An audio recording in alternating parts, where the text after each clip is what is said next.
ओम नमो भगवते वासुदेवाय। ओम नमो भगवते वासुदेवाय। ओम नमो भगवते वासुदेवाय। नारायणं नमस्कृत्यं नरं चैव नरोत्तमं देवीं सरस्वतीं व्यासं ततो जयमुदीरये। Page number 72. மொழிபெயர்ப்பு. யானைகளின் அரசனான கஜேந்திரன் கூறியது: பரமபுருஷரான வாசுதேவனுக்கு எனது மரியாதை கலந்த வணக்கங்களை நான் சமர்ப்பிக்கின்றேன். ஓம் நமோ பகவதே வாசுதேவாய. அவரால் தான் ஆத்மாவின் இருப்பால் இந்த ஜட உடல் செயல்படுகின்றது. எனவே அனைத்திற்கும் அவரே மூல காரணமாவார்.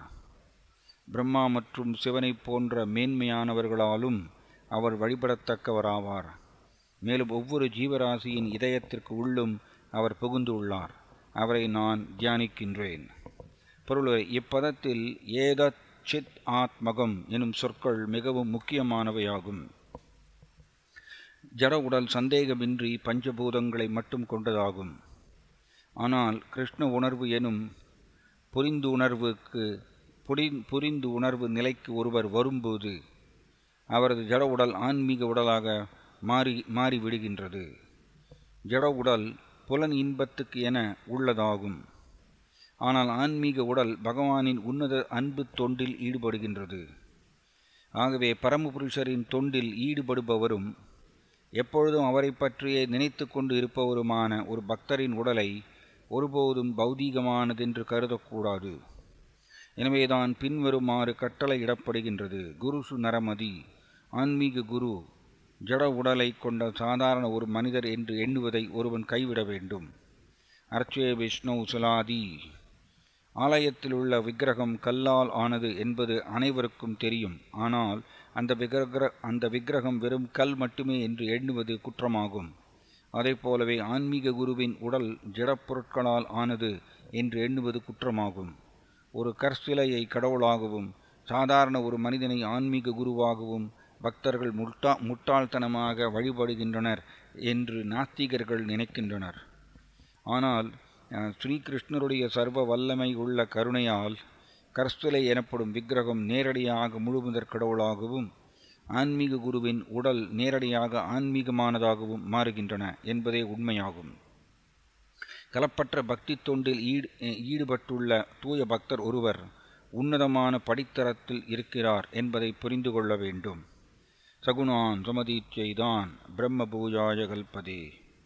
முழுமுதற் கடவுளின் கருணையால் பௌதீகமானதாக கருதப்படும் பொருட்களும் ஆன்மீக செயலில் ஈடுபடுத்தப்படும் பொழுது ஆன்மீகமானவையாக மாறிவிடுகின்றன. ஆகவே அந்த பரமபுருஷருக்கு நமது வணக்கங்களை சமர்ப்பிப்போமாக. ஸோ இங்கே கஜேந்திரன் தன்னுடைய முதல் பிரார்த்தனை ஸ்லோகத்தில் பார்த்தீங்கன்னா, ஓம் நமோ பகவதே தஸ்மை அப்படின்னு சொல்கிறார். ஸோ போன கிளாஸில் நம்ம பார்த்தோம், பகவதே அப்படிங்கிறது பகவானை குறிக்கிறது. பகவான்கிற வார்த்தையிலேருந்து தான் பகவதேங்கிறது வருது. ஸோ ஆக்சுவலி பகவதே அப்படிங்கிறது கிருஷ்ணரை தான் குறிக்கும். ஏன்னா பகவான் அப்படின்னா பகவான்னா பக ப்ளஸ் வான். ஐஸ்வர்யஸ்ய சமக்குரஸ்ய வீரியஸ்ய யசஸ்ஸ்ரியா ஞானம் வைராக்யோச்சைவ சன்னம் பக இதிங்கனா. சன்னம் 6 விதமான பக ஐஸ்வர்யங்களை வைத்திருப்பவர் பகவான். ஸோ இப்போ 6 விதமான ஐஸ்வர்யங்களை முழுமையாகவும் நிரந்தரமாகவும் வைத்திருப்பவர் கிருஷ்ணர் மட்டுமே, வேறு யாரும் கிடையாது. அதனால் பகவான்கிற வார்த்தை கிருஷ்ணருக்கு மட்டும்தான் பொருந்தும். ஸோ பகவான்கிற வார்த்தையிலிருந்து தான் அந்த பகவதேங்கிறது வருது. அதனால் இங்கே இவர் கிருஷ்ணரை தான் குறிப்பிடுகின்றார்.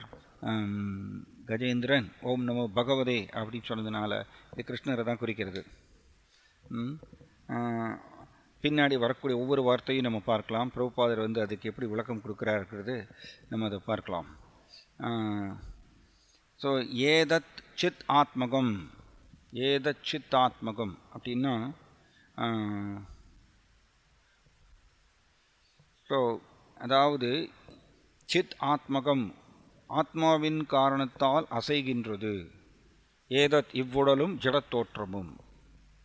ஸோ ஜட உலகமும் சரி இந்த உடலும் சரி ஆத்மாவின் காரணத்தால் ஆனால் அதுக்கு பின்னாடி இங்கே பிரபுபாதர் பார்த்திங்கன்னா அவரால் தான் ஆத்மாவின் இருப்பால் இந்த ஜட உடல் செயல்படுகின்றது. ஸோ கிருஷ்ணருடைய ஆணை பிரகாரம் ஆத்மா அந்த ஜட உடலில் உட்கார்ந்துட்டு இருக்கிறதுனால ஜட உடல் இயங்குகின்றது. எகைன் கிருஷ்ணருடைய ஆணை பிரகாரம் இந்த ஆத்மா அந்த உடலை காலி பண்ணணும், வெக்கேட் பண்ணணும் அப்படின்னா ஆத்மா அந்த உடலை விட்டு வெளியில் போயாகணும். அப்போ கிருஷ்ணருடைய ஆணை பிரகாரம் தான் ஆத்மா அந்த உடலில் உட்காந்துட்டுருக்கு ஒரு குறிப்பிட்ட காலம். ஸோ இந்த ஆத்மா அந்த உடலில் கிருஷ்ணருடைய ஆணை பிரகாரம் உட்காந்துட்டு இருக்கிறதுனால உடல் இயங்குகின்றது. ஸோ சித் ஆத்மகம் அப்படிங்கிறது அதுதான் அர்த்தம். ஸோ மேலும் இங்கே பார்த்தீங்கன்னா புருஷா ஆதி பூஜாய. ஸோ எகைன் இதுவும் கிருஷ்ணரை தான் குறிக்கிறது. ஆதி பீஜாய அப்படின்னா ஆதி பீஜாய அப்படின்னா ஆதி மூலமே, அனைத்திற்கும் ஆதி மூலம். ஸோ பகவான் கிருஷ்ணா பிரம்மா சிவபெருமானுக்கும் மூலம், நாராயணாத் பரோ வியக்தாத் அப்படின்னு சொல்லிட்டு ஸ்ரீபாத் ஆதிசங்கராச்சாரியர் கூட சொல்கிறார். ஸோ ஆதி பீஜாய அப்படின்னா எல்லோருக்கும் மூலம், பிரம்மா சிவபெருமானுக்கும் மூலம் கிருஷ்ணா. ஸோ இப்போ ஆதி பீஜாயங்கிறது கிருஷ்ணரை தான் குறிக்கிறது. ஸோ இப்போ கஜேந்திரன் அவருக்கு தெரியாமலேயே அவர் ஆக்சுவலி கிருஷ்ணரை தான் குறிப்பிடுகின்றார். புருஷா, எஸ், உன்னத புருஷர், உன்னத அனுபவிப்பாளர் கிருஷ்ணர் தான். தென் ஆல்சோ பார்த்தோம் பரேஷா அப்படிங்கிறது, போன வாரம் இதெல்லாம் பார்த்தோம். பரேஷா அப்படின்னா பல ஒவ்வொரு குட்டி குட்டி அதிபதிகள் இருக்காங்க. ஆனால் எல்லா அதிபதிகளுக்கும் மிக உயர்ந்த அதிபதி சர்வலோக மகேஸ்வரம் கிருஷ்ணா. அத்தனை அதிபதிகளுக்கும் மிக உயர்ந்த அதிபதி கிருஷ்ணா. ஸோ இப்போ பரேஷாய் அப்படிங்கிறது கிருஷ்ணர் தான் குறிக்கிறது. ஸோ இப்படியாக கஜேந்திரன் அவர் கிருஷ்ணரை தான் குறிப்பிடுகின்றார். இந்த ஒரு ஸ்லோகத்திலேயே எத்தனை வார்த்தைகள் பயன்படுத்துகிறார் பாருங்கள் கிருஷ்ணரை நோக்கி. அப்புறம் பிரபுபாதர் இதில் விளக்கம் என்ன சொல்கிறார் பாருங்கள். இந்த ஜட உடல் பொதுவாக புலன் இன்பத்துக்கு பயன்படுத்தப்படுகின்றது. எப்பொழுது நாம் நம்முடைய உணர்வில் கிருஷ்ண உணர்வு இல்லை அப்படின்னா இந்த ஜட உடல் புலன் இன்பத்துக்கு பயன்படுத்தப்படுகின்றது. ஆனால் ஒரு கிருஷ்ண பக்தர் கிருஷ்ணருடைய அன்பு தொண்டில் இந்த உடலை பயன்படுத்தும் பொழுது அதில் எப்படி சொல்கிறார் பாருங்கள் பிரபுபாத், வெரி இம்பார்ட்டண்ட். பரமபுருஷரின் தொண்டில் ஈடுபடுபவரும் எப்பொழுதும் அவரை பற்றியே நினைத்து கொண்டு இருப்பவருமான ஒரு பக்தரின் உடலை ஒருபோதும் பௌதீகமானதென்று கருதக்கூடாது. ஸோ இது இம்பார்ட்டண்ட். எப்பொழுதும் அவரை பற்றியே நினைத்து கொண்டு இருப்பவர். ஸோ நம்ம இந்த உடலில் நம்மளுடைய மனதை எப்பொழுதும் கிருஷ்ணரை நினைக்கிறதுக்கு, அந்த மாதிரி கிருஷ்ணருடைய நினைவிலேயே நம்மளுடைய மனதை நிறுத்தி தென் பாருங்கள், நம்முடைய மனம் எப்பொழுதுமே கிருஷ்ணருடைய நினைவிலேயே இருந்ததுன்னா நேச்சுரலாகவே என்ன ஆகும், நம்மளுடைய உடல் கிருஷ்ணருடைய சேவைக்கு பயன்படுத்தப்படும், புலன்கள் கிருஷ்ணருடைய சேவைக்கு பயன்படுத்தப்படும். Very important. ஏன்னா எல்லா புலன்களுக்கும் mind is the centre of all the senses அப்படி சொல்லுவாங்க. எல்லா புலன்களுக்கும் மையம் மனம். ஸோ மனதை எப்பொழுதுமே கிருஷ்ணருடைய நினைவிலேயே நிறுத்தினால் ஆட்டோமேட்டிக்காக கீழே இருக்கக்கூடிய எல்லா புலன்களும் கிருஷ்ணருடைய அன்பு தொண்டில் ஈடுபடும். ஆனால் நம்ம கவனிக்க வேண்டியது என்னென்னா, இதில் ப்ராக்டிக்கலாக பார்க்கும் பொழுது நாம் இந்த புலன்களை கிருஷ்ணனுடைய சேவையில் ஈடுபடுத்துவோம். பட் மனதை எப்பொழுதும் கிருஷ்ணனுடைய நினைவில் நிறுத்தலை அப்படின்னா மனம் இழுத்து கொண்டு போயிருமாம். அதான் பிரபுபாதர் சொல்லுவார், நெவர் ட்ரஸ்ட் த மைண்ட் அப்படி சொல்லுவார். Never trust the mind, always distrust, it can drag you it any moment அப்படின்னு சொல்கிறார் பிரபுபாதர். இது மாதிரி சொல்கிறார். அதாவது மனதை ஒருபொழுதும் நம்பாதீர்கள், அது எப்பொழுது வேணால் அது உங்களை இழுத்து கொண்டு சென்று விடும் அப்படின்னு பிரபுபாதர் ஒரு லெட்டரில் சொல்கிறார். அதனால் ஒரு பக்தர் இந்த உன்னத நிலைக்கு எப்போ உயரணும் உயர்வார் அப்படின்னா மனம் எப்பொழுதுமே கிருஷ்ணருடைய நினைவிலேயே நிறுத்தினால் அதற்கு மனதை நாம் நெறிப்படுத்த வேண்டும் புத்தியை வைத்து. அதை நம்ம பண்ணினோன்னா இயற்கையாக மற்ற எல்லா புலன்களும் கிருஷ்ணனுடைய சேவையில் ஈடுபடும். ஆனால் புலன்களை மட்டும் நம்ம கிருஷ்ணனுடைய வெளிப்புற ரீதியான கை கால் எல்லா புலன்களையும் கிருஷ்ணனுடைய சேவையில் ஈடுபடுத்திட்டு மனம் கிருஷ்ணரை நினைக்கலை அப்படின்னா, மனம்தான் எல்லா புலன்களுக்கும் மையமாக இருக்கிறதுனால மனம் இழுத்து கொண்டு சென்று விடும். ஏதோ ஒரு வாய்ப்பு கிடைக்கும்போது டக்குன்னு மனம் புலன்களை இழுத்து கொண்டு சென்று விடும். ஸோ அதனால தான் பிரபுபாதர் சொல்கிறாரு, பரமபுருஷரின் தொண்டில் ஈடுபடுவரும் எப்பொழுதும் அவரை பற்றியே நினைத்து கொண்டு இருப்பவருமான 2 கண்டிஷன். இன்ஃபேக்ட் நீங்கள் பார்த்தீங்கன்னா வாச்சோ வேகம், மனச குரோதோ வேகம், ஜிஹ்வா வேகம், உதரோபஸ்ட வேகம், ஏதான் வேகான் யோ விஷகேத தீரா சர்வாமபி மாம் பிருதிவிம் சசிஷ்யாத் அப்படிங்கிறது நம்ம உபதேசாமிருத்தத்தில் படிக்கிறோம். வாச்சோ வேகம்னா பேச்சினுடைய உந்துதல், மனம்லேருந்து வரக்கூடிய உந்துதல், குரோதா கோபத்தினுடைய தூண்டுதல், வாச்சோ வேகம், மனச குரோதோ வேகம், ஜிக்வா வேகம்னா நாக்கினுடைய தூண்டுதல், சாப்பாடுங்கிற தூண்டுதல், உதரான வயிற்றினுடைய தூண்டுதல், தென் உபஸ்தா பால் உறுப்புடைய தூண்டுதல். ஆனால் நீங்கள் கவனித்தீங்கன்னா இந்த எல்லா புலன்களுடைய தூண்டுதலுக்கும் நீங்கள் கவனித்தீங்கன்னா மனம்லேருந்து தான் முதல் ஆரம்பிக்கும். நீங்கள் ஒருத்தர் பேசணும் அப்படின்னு அவருக்கு அந்த பேச்சினுடைய தூண்டுதல் ஃபஸ்ட்டு மனசில் அவருக்கு பேசணுங்கிற அந்த எண்ணம் உதயமானால் தான் தென் அவருக்கு அடுத்தது பேச்சு மூலமாக வெளியில் வரும்.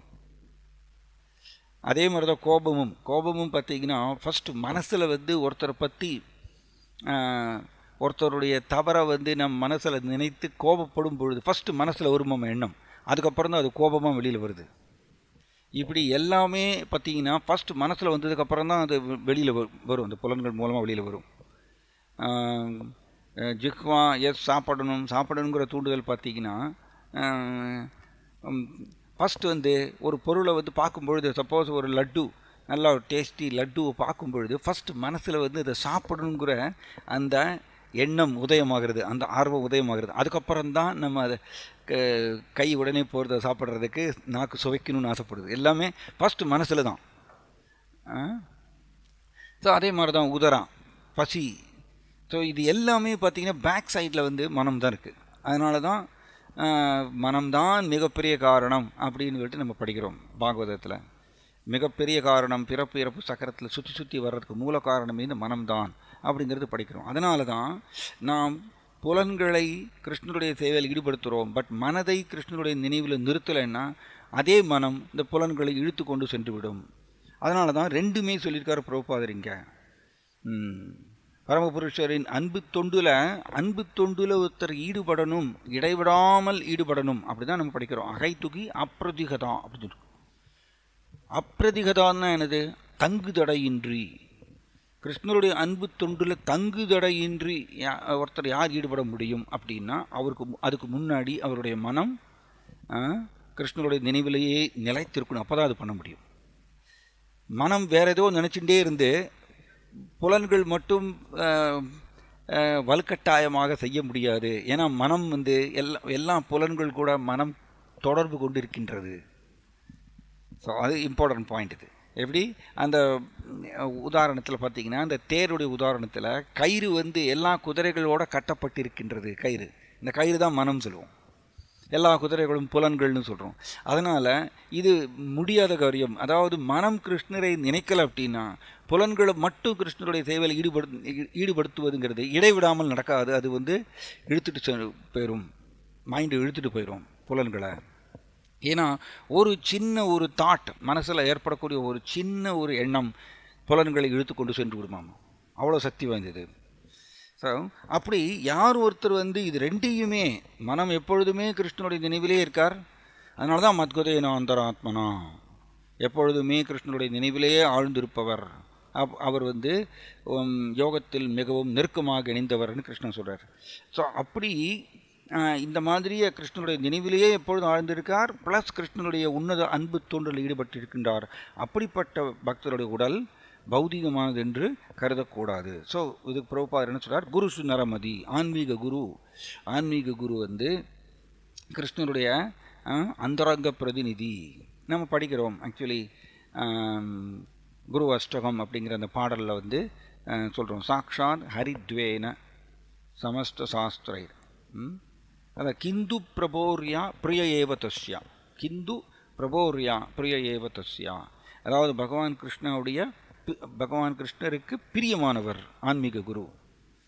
ஸோ ஆன்மீக குரு பகவான் கிருஷ்ணருக்கு பிரியமானவர். ஏன் பிரியமானவர் அப்படின்னு கேட்டிங்கன்னா, ஆன்மீக குரு எப்பொழுதும் கிருஷ்ணனுடைய நினைவிலேயே ஆழ்ந்திருக்கின்றார் அண்ட் கிருஷ்ணனுடைய அன்பு தொண்டில் எப்பொழுதும் ஈடுபட்டிருக்கின்றார், இடைவிடாது.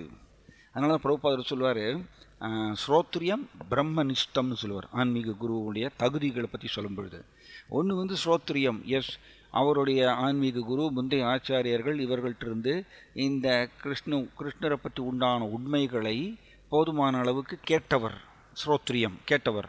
பிரம்மனிஷ்டம்னா என்னென்னா, பிரம்மனிஷ்டம் வெரி இம்பார்ட்டன்ட். பிரம்மனிஷ்டம்னா பிரபுபாதர் என்ன சொல்வார்னா, ஃபிக்ஸ்ட் இன் டிவோஷன் சர்வீஸ்னு சொல்வார். அன்பு தொண்டில் லைத்திருப்பவர், அன்பு தொண்டில் நிலை பெற்றிருப்பவர். இது ஆன்மீக குருவினுடைய ஒரு தகுதியாகும். ஸோ அப்போ நம்ம முன்னாடி இதை டிஸ்கஸ் பண்ணியிருக்கோம். புலன்கள்னு சொல்லும் பொழுது மனமும் ஒரு புலன் தான். ஆக்சுவலி நாம் புலன்கள்னால் உடனே கை, கால், கண், காது, மூக்கு இது மட்டும்தான் நம்ம புலன்கள்னு நினச்சிக்கிறோம். ஆனால் புலன்களில் முக்கியமான புலன் மனம்தான். இன்ஃபேக்ட் எல்லா புலன்களுக்கும் பின்னாடி நிற்கிறது மனம். அதனால் புலன்களில் மிக உயர்ந்த புலனாக இருக்கக்கூடிய மனம், அதையும் கிருஷ்ணனுடைய சேவையில் ஈடுபடுத்தலைன்னா, அதாவது கிருஷ்ணனுடைய நினைவில் நிறுத்தலைன்னா, அது வந்து புலன்களை நாம் முழுக்க கிருஷ்ணனுடைய சேவையில் ஈடுபடுத்தவில்லை. இன்ஃபேக்ட் அது யுக்த வைராக்கியாவாக ஆகாது. யுக்த வைராக்கியம்னா எல்லாவற்றையும் கிருஷ்ணனுடைய சேவையில் ஈடுபடுத்துவது யுக்த வைராக்கியா. அப்போ நாம் வெறும் புலன்களை, வெளிப்புற ரீதியான புலன்களை மட்டும் கிருஷ்ணனுடைய சேவையில் ஈடுபடுத்திட்டு மனம் கிருஷ்ணனுடைய நினைவில் இல்லைன்னா அது யுக்த வைராக்கியா பூர்த்தியாகாது. ஸோ ஆன்மீக குரு ஃபிக்ஸ்ட் இன் டிவோஷன் சர்வீஸ்னு இதுதான் அர்த்தம். ஆன்மீக குரு மனம், புலன்கள், உடல் எல்லாவற்றையுமே, பேச்சு எல்லாவற்றையுமே கிருஷ்ணனுடைய அன்பு தொண்டில் இடைவிடாமல் ஈடுபடுத்துகின்றார்.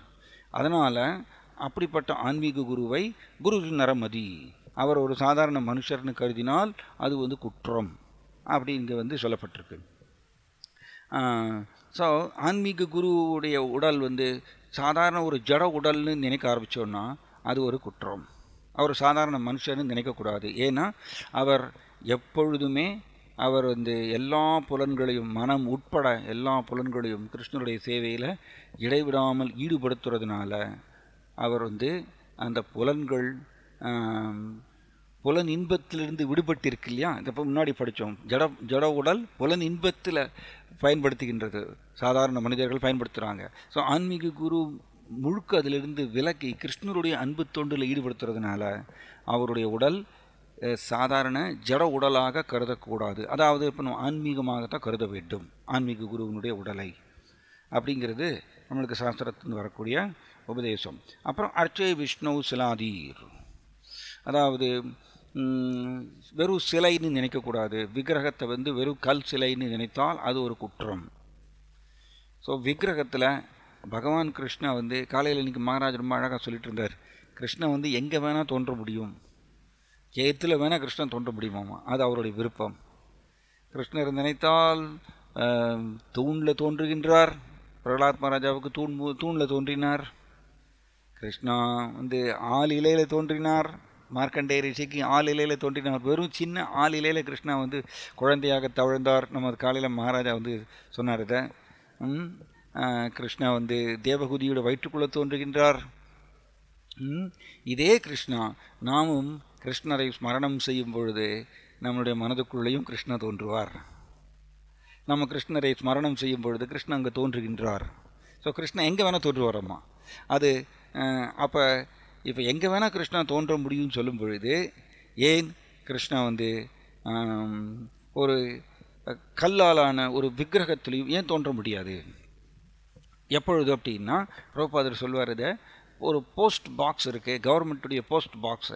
அந்த போஸ்ட் பாக்ஸில் வந்து லெட்டரை போடும் பொழுது அது கரெக்டாக வந்து அந்த உரிய நபருக்கு போய் சேரும். இதே நம்மளே வந்து ஒரு எலக்ட்ரிக் கம்பத்தில் வந்து லைட் வெளியில் இருக்கக்கூடிய ஸ்ட்ரீட் லைட்ஸில் இருக்கக்கூடிய கம்பம், அந்த கம்பத்தில் நம்மளே ஒரு பாக்ஸை கட்டி அதில் லெட்டரை போட்டோம்னா அது போகுமா? போகாது. ஏன்னா அது அதிகாரபூர்வமான ஒரு கவர்மெண்ட் அதிகாரப்படுத்தப்பட்ட ஒரு பாக்ஸ் அதில் போடும்பொழுது தான் அந்த லெட்டர் வந்து போகும் இல்லையா? ஸோ அதே மாதிரி தான் ரோட்டில் இருக்கக்கூடிய கல்லெல்லாம் வந்து நாம் அதில் பகவான் இருக்காருன்னு நம்ம சொல்ல முடியாது. ஏன்னா கோவிலில் இருக்கக்கூடிய முதல்ல கல் விக்கிரகத்தில் நம்ம என்ன பண்ணுறோம்? கிருஷ்ணரை ஆவாகனம் செய்கிறோம். அதுக்கு உண்டான மந்திரங்கள்லாம் சொல்லி கிருஷ்ணரை வரவழைக்கின்றோம், கிருஷ்ணரை அழைக்கின்றோம். நீங்கள் வாங்க, தயவு செய்து இந்த விக்கிரகத்தில் வந்து உட்காந்துக்கோங்க, இந்த ரூபத்தில் வந்து உட்காந்துக்கோங்க அப்படின்னு சொல்லி நாம் மந்திரத்தினால் அவரை அழைக்கின்றோம். அதற்கு உண்டான முறைகள்லாம் செய்து முக்கியமாக குறிப்பாக அவரை வந்து அழைக்கிறோம். அந்த ஃபீலிங்கோடு அழைக்கிறதுனால, கூப்பிடுறதுனால, நம்ம கூப்பிட்டதன் பிரகாரம் கிருஷ்ணா வந்து அந்த விக்கிரகத்தில் வந்து உட்காந்துருக்கிறதுனால அங்கே பகவான் இருக்கின்றார். அதுக்கு வெறும் கல் சிலைன்னு சொல்லக்கூடாது. ஸோ ரோட்டில் இருக்கக்கூடிய ஒரு கல்லை வந்து நாம் விக்கிரகம்னு சொல்ல மாட்டோம். ஏன்னா நாம் அந்த இடத்துல வந்து கிருஷ்ணா இந்த கல்லில் வந்து உட்காந்துக்கோங்கன்னு நம்ம சொல்லலை. பட் கோவிலில் இருக்கக்கூடிய கல் விக்கிரகத்தில் நாம் வந்து கிருஷ்ணரை வந்து கூப்பிடுறோம், அழைக்கிறோம். அதான் கும்பாபிஷேகம்னு சொல்லுவோம் இல்லையா? கிருஷ்ணர் வந்து கூப்பிட்டு அங்கே உட்காந்தனால கிருஷ்ணா வந்து நம்மளுடைய வழிபாடை வாங்கி கொள்வதற்காக அவர் விக்கிரகத்தில் வந்து உட்காந்துட்டார். ஸோ அப்போ தான் நாம் அவரை வந்து அலங்கரிக்க முடியும், அவருக்கு அபிஷேகம் செய்ய முடியும், அவருக்கு மலர் மாலைகள் போட முடியும், அவருக்கு நைவேத்தியம் செய்ய முடியும். இப்படி பலவிதமான சேவைகள் நாம் கிருஷ்ணருக்கு செய்ய முடியும். கிருஷ்ணரை வந்து ஏற்றுக்கொள்கின்றார் அந்த விக்கிரகத்தில் அவர் வந்து உட்கார்ந்துருக்கிறதுனால. ஆனால் அதுக்கு முன்னாடி பிராண பிரதிஷ்டான்னு சொல்லுவோம். இந்த பிரதிஷ்டானா அவரை கிருஷ்ணரை அதில் இருக்க செய்கிறது. பிராணானா அவரோட ஆக்சுவலி எப்படி சொல்லுவாங்கன்னா, பிராணா அப்படின்னு சொல்லும்போது நம்மளுடைய பாஷையில் சொல்லணும்னா ஆக்சுவலி கிருஷ்ணா அங்கே வந்து எசன்ஸ் தான் அந்த இடத்துல வந்து இருக்க சொல்கிறது. இதை பிராண பிரதிஷ்டா அப்படின்னு சொல்லுவோம். ஸோ அவர் அது பண்ணினதுக்கப்புறம் பகவான் அங்கே வந்து உட்காந்துக்கிறார். நம்மளுடைய அழைப்புதன் பேரில் கிருஷ்ணா வந்து உட்காந்துக்கிறார். அதுக்கப்புறம் நாம் அதை வந்து கல் சிலைன்னு சொல்லக்கூடாது. அப்படி சொன்னால் அது வந்து குற்றம். ஸோ அதனால தான் நாம் விக்கிரக வழிபாடு செய்யும் பொழுது இந்த மனப்பான்மை இருக்கணும். விக்கிரகத்தில் பகவான் கிருஷ்ணா இருக்கின்றார் அப்படிங்கிற ஒரு மரியாதை, அந்த அன்பு, அதோடு தான் நாம் விக்கிரகங்களை கையாள வேண்டும். நாம் வந்து ஜஸ்ட்டு நமக்குள்ளே இருக்கக்கூடிய இந்த அருவத்தன்மையினால், ஏன்னா எல்லாருக்குமே அருவத்தன்மை இருக்கின்றது. அந்த அருவத்தன்மை ஆக்சுவலி ஒரு உதாரணம் சொல்ல பாருங்கள். அருவத்தன்மை எல்லாருக்குமே இருக்குது. நாமத்தில் கிருஷ்ணா இருக்கின்றார் அப்படி தான் நம்ம படிக்கிறோம். பட் நாமத்தில் கிருஷ்ணா இருக்காருங்கிற ஆழ்ந்த நம்பிக்கை நமக்கு உள்ளே இருந்ததுன்னா நாம் நாம ஜபம் பண்ணும்பொழுது நம்மளுக்கு தூக்கம் வராது, தூக்கம் வரக்கூடாது. ஸ்ட்ரிக்ட்லி ஸ்பீக்கிங் இதுதான் கொள்கை. இதுதான். எஸ், நான் இதை சொல்கிறேன்னா நானும் வந்து இதில் இருந்து விலகலாம். பட் பாயிண்ட் என்னென்னா, கொள்கை தான். கொள்கை எல்லாருக்கும் பொது. அதை நம்ம டிஸ்கஸ் பண்ணித்தான் ஆகணும். அதை எவ்வளோக்கு அந்த கொள்கையை நாம் திரும்ப நாம் டிஸ்கஸ் பண்ணுறோமோ அந்த அளவுக்கு நாம் அந்த கொள்கையை வந்து இறுக்கி பிடிச்சிப்போம். அந்த கொள்கையை நம்ம டிஸ்கஸ் பண்ணலைன்னா தென் நம்ம அதுலேருந்து விலகி போயிடுவோம். ஸோ நாமத்தில் கிருஷ்ணா இருக்கின்றார் அப்படிங்கிறது சாஸ்திரத்தினுடைய கூற்று. ஸோ நாமத்தில் கிருஷ்ணா இருக்கார். பட் என்னுடைய அருவத்தன்மை நாமத்தில் வந்து கிருஷ்ணா இருக்காருங்கிறது வந்து நாம் ஜஸ்ட் அது மேலோட்டமாக ஏற்றுக்கொள்கிறதுனால, அதனால தான் நம்மளுக்கு நாம ஜபம் பண்ணும்பொழுது தூக்கம் வருது, தென் கவனக்குறைவு இருக்குது. இது எல்லாமே எதனால்? ஏன்னா நம்மளுடைய மைண்டு வந்து, நம்மளோட மனம்தான் பிரச்சனை. நம்மளுடைய மனம் இந்த அதை கற்பனைன்னு மனசில் நினைக்கிறது, ஓரமாக அப்படி நினைக்கிறது, நமக்கு தெரியாமலேயே அதை கற்பனைன்னு நினைச்சிட்டு அது இப்படி நினைக்கிறதுனால தான் நம்ம ஜபம் பண்ணும் பொழுது எந்த ஒரு ரீதியாக ஜபம் பண்ணுவோம், கவனம் இல்லாமல் பண்ணுவோம். தென் நம்மளுக்கு நடுவில் தூக்கம் வரும். ஏன்னா நாமத்தில் கிருஷ்ணா இருக்கார். அப்போ நான் கிருஷ்ணா கூட நான் டெய்லி தொடர்பு கொள்கின்றேன். அதனால தான் இந்த அருவத்தன்மை நம்மளுக்கு எல்லாருக்குமே ஒரு சில பர்சன்டேஜில் இருக்குது, நம்மளுக்கு எல்லாருக்கும். அதனால் அருவவாதிகளை நாம் வந்து குறை சொல்கிறது வந்து ஒன்று. பட் நமக்குள்ளேயும் அருவத்தன்மை ஒரு சில பர்சன்டேஜ் இருக்குது. அது முழுக்க போனால் மட்டும்தான் ஒருத்தரால் நாமத்தில் கிருஷ்ணன் இருக்காருங்கிறது அதை பூரணமாக ஒரு உணரும் பொழுது அவரால் துளி கூட அவருடைய கவனம் செதறாது. அண்ட் அவர் டெய்லி நான் கிருஷ்ணர் கூட தொடர்பு கொள்கிறேங்கிறது அந்த உன்னத ஆனந்தம் அவருக்கு கிடைக்குமாம். அப்போ அவருக்கு அவர் கண்ணிலேருந்து தார தாரையாக எல்லாம் தண்ணீர் எல்லாமே வருமாம். ஆனால் நம்மளுக்கு அருவத்தன்மை இருக்கிறதுனால இது ஜஸ்ட் நம்ம சாதனாவாக ஜஸ்ட் நம்ம டெய்லி சொல்லிகிட்டு இருக்கோம். அதை மாற்றணும். ஸோ அதனால் அந்த அருவத்தன்மை பல விதத்தில் வெளிப்படுகின்றது. அருவவாதிகள் விக்கிரகத்தில் இருக்கக்கூடிய ரூபத்தை ஜஸ்ட் கல் சிலைன்னு சொல்கிறாங்க. அதே மாதிரி தான் நாமும் நாமத்தில் ஜபம் பண்ணும் பொழுது நாமத்தில் கிருஷ்ணன் இருக்காருங்கிறது அந்த ஆழ்ந்த நம்பிக்கை இல்லாமல் நம்ம சொன்னோன்னா அதுவும் அருவத்தன்மை தான். ஸோ அதை நாம் கைவிட வேண்டும். அதை திரும்ப திரும்ப அந்த கொள்கையை நாம் ஞாபகப்படுத்தி கொள்ளும் பொழுது நம்மளுடைய மனதுக்கு நம்ம அடிக்கிறோம். ஆக்சுவலி இதை பண்ணணும் நம்ம எவ்ரிடே. ஓகே. ஸோ அதனால் ஒரு ஆன்மீக குருவையும் சரி கோவிலில் இருக்கக்கூடிய விக்கிரகத்தையும் சரி நாம் ஜட ரீதியாக கருதக்கூடாது அப்படிங்கிறது இந்த இடத்துல இம்பார்ட்டன்ட். இங்கே சொல்லப்பட்டிருக்கு, களப்பற்ற பக்தி தொண்டில் ஈடுபட்டுள்ள தூய பக்தர் ஒருவர், அதாவது மாம்சையோ அவ்யபிச்சாரேன பக்தி யோகேன்னு செய்வதே. களப்பற்ற தூய பக்தி தொண்டில் எப்பொழுதுமே இடைவிடாமல் அப்படி ஈடுபட்டு இருப்பவருக்கு அவர் கிருஷ்ணர் அவரை முக்குணங்களிலிருந்து அவரை விடுவிக்கின்றார். அப்படிப்பட்டவர் தூய உன்னதமான நிலையில் இருக்கிறதுனால அவரை நாம் சாதாரண ஒரு மனுஷர்னு நினைக்கக்கூடாது. அது பெரிய அபராதமாக முடியும். ஓகே. ஸோ மேலும் படிக்கலாம். ஓம்காரம் பிரணவம் என்பது முழுமுதற் கடவுளை பிரதிநிதிக்கும் ஓசை வடிவமாகும். ஓம் தத் சத் இது நிர்தேசோ பிரம்மணஸ்திரிவித ஸ்மிருதாக. ஓம் தத் சத் என்ற இம்மூன்று சொற்கள் பரமபுருஷரை உடனடியாக எழுந்தருள செய்கின்றன. பரமபுருஷரை உடனடியாக எழுந்தருள செய்கின்றன. எனவே தாம் எல்லா வேத மந்திரங்களிலும் ஓம்கார வடிவில் இருப்பதாக கிருஷ்ணர் கூறுகிறார். பிரணவ சர்வ வேதேஷு. வேத மந்திரங்கள் தாமதமின்றி முழு முதற்கடவுளை குறிப்பிடுவதற்காக ஓம்காரத்தை ஆரம்பமாக கொண்டு உச்சரிக்கப்படுகின்றன. இது ஒரு அருமையான பாயிண்ட். ஸ்ரீ சைத்தன்ய மகாபிரபு இதை பிரகாசானந்த சரஸ்வதி மற்ற சன்னியாசிகளுக்கு இதை சொல்கிறார். இதில் ஒரு பாயிண்ட் என்ன அப்படின்னா, அதாவது வேதாந்த சூத்திரம் தென் உபனிஷதங்கள் வேதங்களில் பிரதானமாக இருக்கக்கூடிய மந்திரம் பிரணவம் தானம்மா, அதாவது ஓம் தானம்மா. அப்படி தான் ஸ்ரீ சைத்தன்ய மகாபிரபு சொல்கிறார். பிரணவ சர்வ வேதேஷுன்னா கிருஷ்ணவும் பகவத்கீதையில் சொல்கிறார். எல்லா வேத மந்திரங்களிலும் பிரணவம் ஓம் நான் அப்படி சொல்கிறார். அப்போ என்னன்னா, இப்போ முக்கியமானது வேதாந்த சூத்திரம் வேதங்கள் உபனிஷதங்களில் பிரதானமாக மந்திரம் எதுன்னா ஓம் தான். நம்ம பிரணவம் தான் அப்படின்னு சொல்லிட்டு ஸ்ரீ சைத்தன்ய மகாபிரபு சொல்கிறார். ஆனால் அருவவாதிகள் இந்த ஓம்ங்கிறது யாரை குறிக்கிறதுனா கிருஷ்ணரை தான் குறிக்கிறதான். ஏன்னா கிருஷ்ணா நான் தான் அப்படி சொல்கிறார். ஓமில் எல்லா வேத மந்திரங்கள்லையும் முக்கியமாக கருதக்கூடிய பிரணவம் ஓம் நான் சொல்லிட்டார். ஆனால் இந்த அருவவாதிகள் ஓமுக்கு முக்கியத்துவம் கொடுக்காம தத்துவமசிக்கு முக்கியத்துவம் கொடுக்குறாங்க அப்படின்னு சைத்தன்ய மகாபிரபு வாதம் செய்கின்றார். இது நீங்கள் வேதாந்த சூத்திரத்திலேருந்து விலகுகின்றீர்கள் அப்படின்னு சொல்கிறார். தத்துவமசிங்கிறதுக்கு ரொம்ப அதிக முக்கியத்துவம் கொடுப்பாங்க அருவவாதிகள். ஏன்னா தத்துவமசின்னா நீயும் அதே ஆன்மீக இயற்கையை உடையவர் அப்படின்னு அர்த்தம். ஆனால் சைத்தன்ய மகாபிரபு என்ன சொல்கிறாருன்னா, தத்துவமசிங்கிறது எஸ் நீயும் அதே ஆன்மீக இயற்கையை உடையவர், கரெக்ட் தான். ஆத்மாவும் ஆன்மீக இயற்கை உடையவர் தான், கரெக்ட் தான். அதில் எந்த சந்தேகமும் கிடையாது. ஆனால் அது ஒரு பகுதி தானம்மா. அது பூரணமாக முழுமுதற் கடவுளை வர்ணிப்பதில்லை. நீயும் அதே ஆன்மீக இயற்கையை உடையவர் தத்துவமசினா எஸ் ஆத்மா ஆன்மீக இயற்கையை உடையவர். இதை மட்டும்தான் அருவவாதிகள் சீரியஸாக எடுத்துக்கிறாங்க. ஆனால் வேதாந்த சூத்திரம் வேதங்கள் உபனிஷதங்களில் பிரதானமாக கருதப்படக்கூடிய மந்திரம் ஓம் அப்படின்னு தான் சொல்லி சைத்தன்ய மகாபிரபு சொல்கிறார். அதை நீங்கள் நிராகரிச்சிட்டீங்க அப்படின்னு சொல்லி சைத்தன்ய மகாபிரபு வாதம் செய்கின்றார் பிரகாசானந்த சரஸ்வதி அண்ட் மற்ற சன்னியாசிகள்கிட்ட.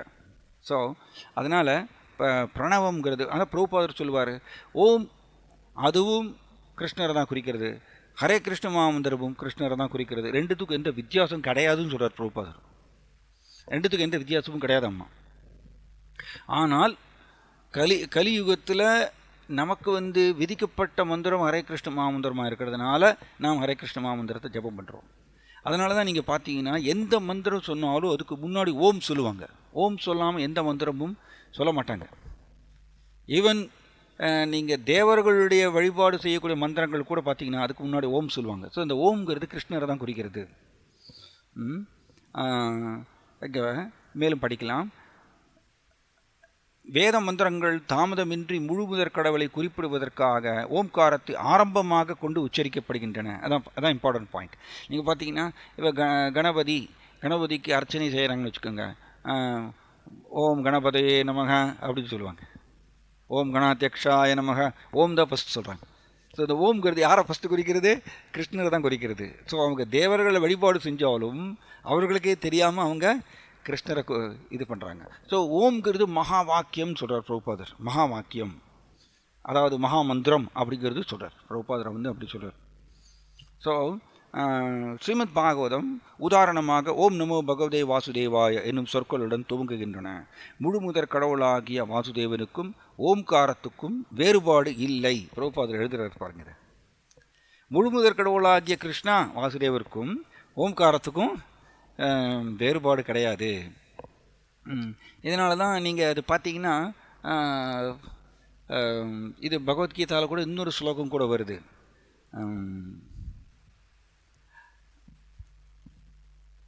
அதாவது யார் ஒருத்தர் கடைசி உடலை விடக்கூடிய சமயத்தில் ஓம்கிற அந்த உச்சரிப்பை சொல்லிட்டு அவங்க உடலை விடுறாங்களோ அவர்கள் கிருஷ்ணனுடைய உலகத்தை அடைகின்றார்கள் அப்படிங்கிற ஒரு ஸ்லோகமும் பகவத்கீதையில் வருது. அந்த ஸ்லோகம் எனக்கு ஞாபகம் இல்லை. ஸோ இப்போ பிரபுபாதர் என்ன சொல்கிறாரு? கிருஷ்ணாவுக்கும் ஓமுக்கும் வேறுபாடு கிடையாது.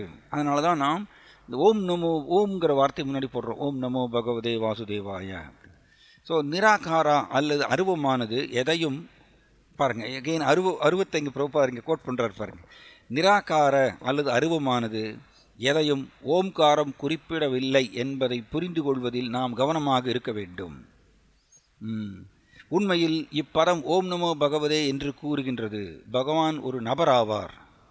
இவ்வாறாக ஓம்காரம் பரமபுருஷரின் பிரதிநிதித்துவமாக இருக்கின்றது.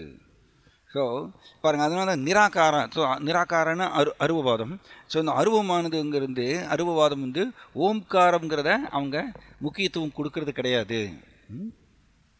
அதான் அருவமானது எதையும் ஓம்காரம் குறிப்பிடவில்லை என்பதை புரிந்து கொள்வதில் நாம் கவனத்துடன் இருக்க வேண்டும். ஏன்னா ஓம் சொன்னாலே அருவத்தை குறிக்கிறது இல்லை. ஓம் சொன்னால் கிருஷ்ணரை குறிக்கிறது அப்படிங்கிறது இங்கே பிரபுபாதருடைய ஒரு வாதம். அதனால தான் இங்கேயும் இவர் ஓம் நமோ பகவதே தஸ்மை அப்படின்னு சொல்லிட்டார். ஸோ அப்போ இங்கே பகவதேங்கிறது பகவான் குறிக்கிறது, எகைன் ஓம்ங்கிறதும் கிருஷ்ணாவை குறிக்கிறது. அதனால் ரொம்ப தெளிவாக இந்த ஸ்லோகம், இந்த கஜேந்திரனுடைய முதல் பிரார்த்தனை கிருஷ்ணரை தான் தெளிவாக குறிக்கிறதுங்கிறது நம்மளுக்கு தெரிய வருது இதில். அண்ட் பகவதே அப்படிங்கிறது பகவான் ஒரு நபர் அப்படிங்கிறது நம்மளுக்கு தெரிய வருது. சுப்ரீம் பர்சனாலிட்டி, அவர் நபர் சொல்லும் பொழுது சாதாரண மனுஷன் மாதிரியே கிடையாது. பட் அதனால தான் சொல்கிறோம் சேத்தனஸ் சேத்தனானாம். வெரி இம்பார்ட்டண்ட் இது. சேத்தனஸ் சேத்தனானாம் அப்படின்னு என்ன அர்த்தம்? சேத்தனா, எஸ், ஆத்மாவுக்கு சேத்தனா இருக்குது, ஆத்மாவுக்கு உணர்வு இருக்குது.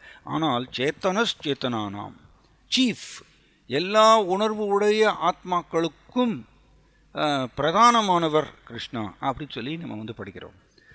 ஸோ அவர் ஒரு நபர் அப்படிங்கிறது நம்மளுக்கு தெரிய வருது. உணர்வுன்னு சொன்னாலே ஒரு நபருக்கு தான் இந்த உணர்வுங்கிறது வருது. ஸோ இப்போ இவரோ கிருஷ்ணரோ உணர்வு நிரம்பி ஆத்மாக்களுக்கு எல்லாத்துக்குமே சீஃப், பிரதானமானவர். அதனால் ஒரு நபருங்கிறது கிருஷ்ணா ஒரு நபர், ஃபீலிங்ஸ் நிரம்பியவர் அப்படிங்கிறது நம்மளுக்கு தெரிய வருது.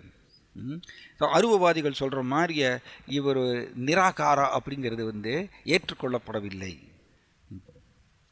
ஸோ இது புருஷாய என்னும் வார்த்தையால் இங்கு தெளிவாக குறிப்பிடப்பட்டுள்ளது. புருஷ அல்லது பரம புருஷரையே ஓம்காரம் உயர்ந்த உண்மை என குறிப்பிடுகின்றது. அவர் அருவமானவர் அல்ல, அவர் ஒரு நபராக இல்லை என்றால் இப்பிரபஞ்சத்தின் சக்தி வாய்ந்த ஆளுநர்களை அவரால் எப்படி ஆள முடியும்? பிரபுபாதருடைய ஆர்கியூமெண்ட் பாருங்கள் எப்படி இருக்குன்னு.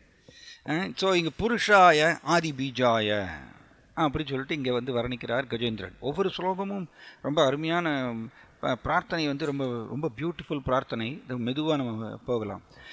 புருஷா ஆதி பீதாய. ஸோ புருஷாயங்கிறது என்னது, எதை குறிக்கிறது? புருஷர் அப்படின்னா அனுபவிப்பாளர், உன்னத அனுபவிப்பாளர். ஆத்மாவுக்கு புருஷன்கிற வார்த்தை உண்டாமா?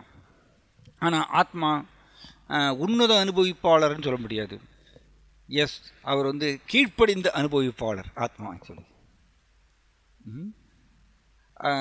ஸோ கிருஷ்ணா இங்கே புருஷர் அப்படி சொல்லும்போது உன்னத அனுபவிப்பாளர் அப்படிங்கிற அந்த அர்த்தத்தில் வரும்பொழுது எப்படி அவர் வந்து ஒரு நபராக இல்லாமல் போக முடியும்? அண்ட் பிரபுபாதருடைய வாதம் என்னென்னா, ஓம் ஓம் நமோ பகவதே தஸ்மை. ஓம்ங்கிறது வந்து எகைன் பியூட்டிஃபுல் பாயிண்ட் இது. ஓம்ங்கிறது வந்து யாரை குறிக்கிறது? அடுத்த லைனில் புருஷாய. ஸோ அப்போ ஒரு நபரை தான் குறிக்கிறது ஓம்ங்கிறது நல்லா தெரிய வருது. ஏன்னா புருஷர்னா என்ன அர்த்தம்? உன்னத அனுபவிப்பாளர். உன்னத அனுபவிப்பாளர்னு சொல்லும் பொழுது ஒரு அருவத்தை குறிப்பதில்லை.